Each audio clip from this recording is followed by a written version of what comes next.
Welcome back. You're here with Goldberg. A couple of people wanted me to discuss this subject at length.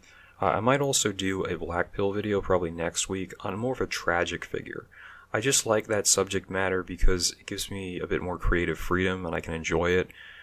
So it's something to consider, at least in terms of analysis. Today we're going to discuss some of the ideas about how quarantined people are going to make decisions and react in the future. The first camp theorizes that, maybe it's cold outside, so you're going to have a new wave of coronial babies. So ostensibly you'll go to the Price Club or the Costco with your Costco cash, hand it to a Chad or a Tyrone, and you'll come home with one of his babies, and there's a special deal. You get like a bottle of Purell as well, so it's something to look forward to.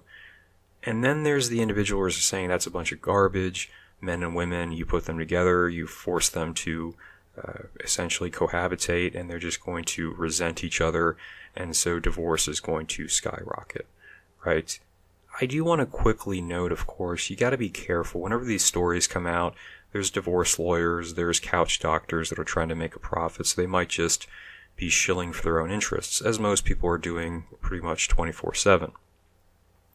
In particular, when it comes to the question of the doctors, there was a really famous French thinker, and he had this luscious mane of black curly hair, very striking appearance. He made the point, which, if I'm quoting it correctly, it was like, "Peter, you always play psychologist with us." So that's something to consider. And on top of that, when it comes to these people who they claim they have the knowledge, there's two types. So there's the individuals who will shell out thousands of dollars to get a PhD from California, paying Janet Napolitano. They got the PhD. They are an expert, right? And then there's the naturals, the ones who don't need to do all that, the ones who, they fail to get into those programs, but they claim they're superior to everyone, and that's what you call an empowered egg sperm. So you have to be able to differentiate, otherwise you're going to make a fool of yourself when it comes to the real world. Just to ensure people aren't too sensitive and requiring all that kind of lotion and powder, I do want to point out the actual data or the suggested ideas we have.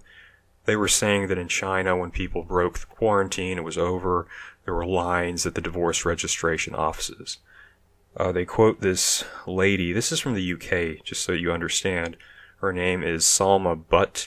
She's from the Freeman Harris law firm, and she goes, attending school, working, meeting family, friends, and socializing are essential for mental and physical well-being. Restricting liberties for the benefit of the nation will undoubtedly have a profound effect on families cooped up at home with no outlet to release their frustration. They're saying stuff like kids can't even communicate with the parents, nothing new. People just having to stick on their smartphones at the table. Again, not much of a fresh development there. But it's true. There was a classic quote, I want to say Kant or Nietzsche, or maybe it was actually that traditional Islamic scholar who went by the name of Averroes, as far as the Europeans were concerned. He said something attuned to familiarity breeds chlamydia, distance breeds femcells. So just understand the context of what we're discussing so you don't get all, gummed up and angry because you didn't realize what was coming. This is one of the reasons I kind of disagree with the traditional conservatives, and that's they'll talk about how, well, if you just took away women's rights, put them in the house, it would be fine.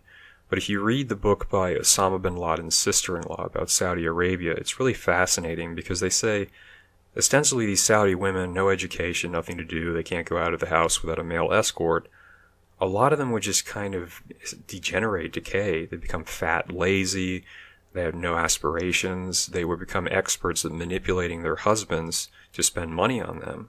But otherwise, you had huge cases of both varieties of, straight affairs and also homosexual affairs, lesbian and gay men. Huge in Saudi Arabia, which really shouldn't be surprising when you consider how the society is structured. So I really believe that any relationship, especially men and women, you both need to have stuff that it drives you outside of the fact that you're in a relationship. If you're one of those people that you've got like the social media platform and all the pictures are of the opposing part of the relationship, the lesser, or it could be the bigger half. Usually it's the bigger half. We're talking about Florida, we're talking about most suburban areas, Tasty Cake, whipped cream, Wendy's, Little Debbie. You're talking about the bigger half.